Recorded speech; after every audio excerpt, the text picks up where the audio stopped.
बचन बाबूजी महाराज भाग दूसरा। बचन 87। इंदौर 6 जून सन 1937। उन लोगों का जिक्र जो अंतःकरण के घाट पर जरा अंतर में धंसते हैं और इस तरह मालिक से मिलना चाहते हैं। गुरु की जरूरत और महिमा। बाज लोगों का ख्याल है कि जब हम एकांत में बैठकर मालिक और उसकी कुदरत का ख्याल करते हैं या अपनी ही हालत को अपने अंतर में घुसकर गौर से देखते हैं, उस वक्त जो थोड़ी सी शांति मालूम होती है और थोड़ा सा रस आता है, वही परमार्थ और खुदा से मिलने का रास्ता और रीति है। अंतःकरण के घाट पर जितनी दूर जाने में जीव के होश और हवास कायम रह सकते हैं और यहाँ की विद्या बुद्धि इल्म वगैरह गायब नहीं हो जाते, उतनी दूर अंतर में वो धंस सकता है। उससे आगे नहीं जा सकता। आगे जाने में बेहोश हो जाएगा। इस चक्र के देवता और धनी का जहां वासा है और जहां से की शक्ति आकर यहाँ की कार्रवाई होती है, वहां पहुंचना तो बहुत दूर और कठिन है। वहां पर उस चक्र की ताकत हासिल हो जाएगी।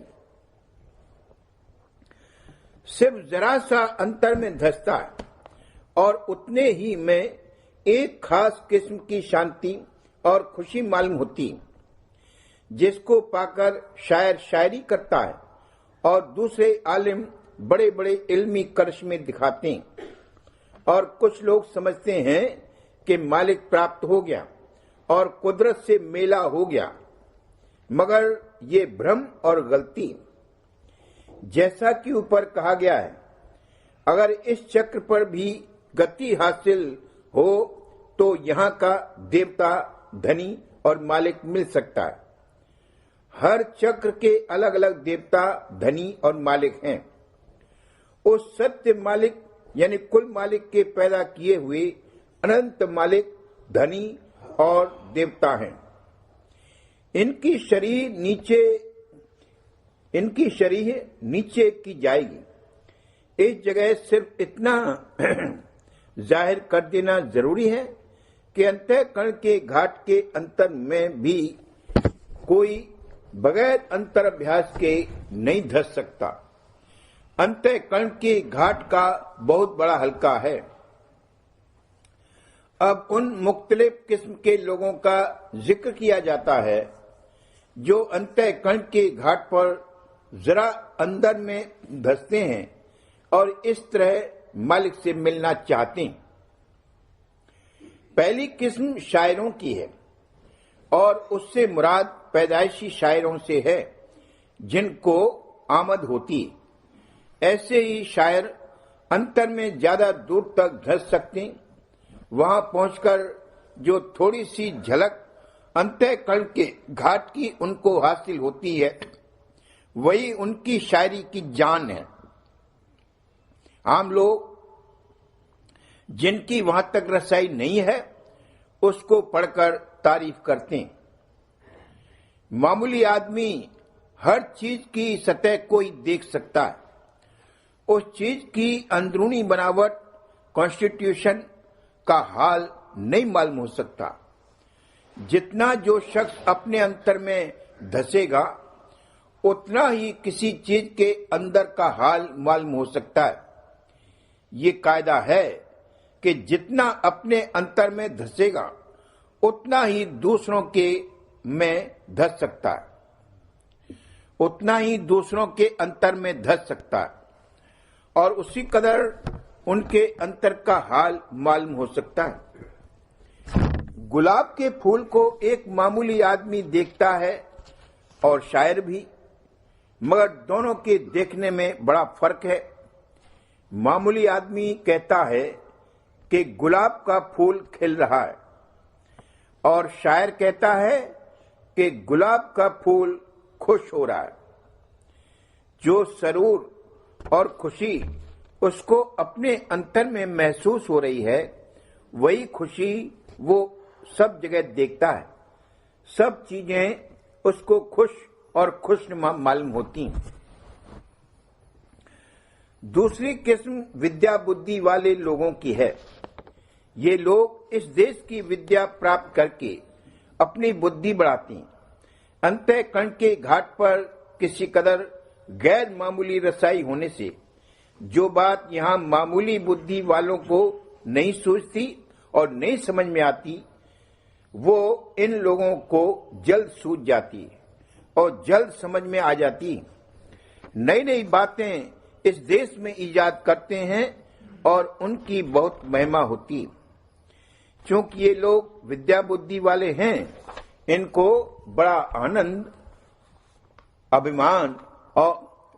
अभिमान, अहंकार और घमंड रहता है। इनमें भक्ति अंग बिल्कुल नहीं होता, भक्ति से कतई रहित होते हैं। विद्या बुद्धि और अकल से मालिक का भेद नहीं जाना जा सकता। बुद्धि की गम अंतःकरण के घाट तक है। जो कुछ भी मालूम होगा अंतःकरण के घाट का होगा। अंतःकरण के घाट के बाहर और परे का कुछ हाल मालूम नहीं हो सकता। जिनमें इस देश की बहुत बुद्धि और अकल है और उस पर बड़े नाजा हैं, वो सिवा अभिमानी होने के कुछ हासिल नहीं कर सकते। विद्या नारी के गुलाम हैं, गुलामी करते हैं। बुद्धिमान अभिमानी जोनर विद्या नार के हुए गुलाम। जिनके दिल में उन लोगों की महिमा समाई हुई है, वो उनके भी गुलाम हैं। इन विद्यावानों का इस कदर दुनिया में रौब और दबदबा है कि वो जो कहें उसको दुनिया कलामे इलाही समझकर मानती। उनकी बड़ी शान और हकीकत ये है कि सबसे ज्यादा गलती पर यही लोग हैं। उनकी अक्ल इस कदर अंधेरे में हो गई है कि उन्होंने बिल्कुल उल्टे नतीजे निकाल लिए। वो सिर्फ मन और मादे के वजूद को मानते हैं, बल्कि अब कहने लगे हैं कि सिर्फ मादा ही मादा है, मादे से ही मन हुआ है और नीचे से यानी मादे से नीचे और ऊपर की सब रचना हुई है। ये बिल्कुल गलत है, अंधेर है। रचना ऊपर से नीचे होती हुई आई है।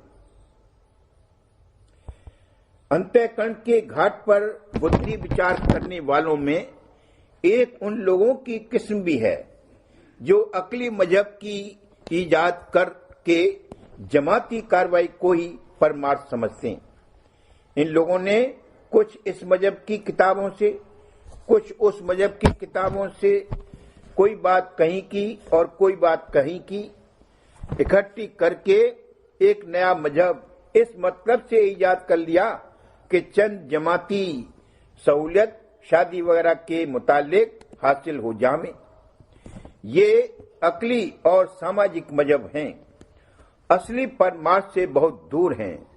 उनके ईजाद करने वालों या उनके बाद उस मत के चंद आदमियों को अंतःकरण के घाट पर किसी कदर रसाई और नेक नियति वगैरह हासिल हो, लेकिन ऐसे मतों का जल्द ही खात्मा हो जाता है।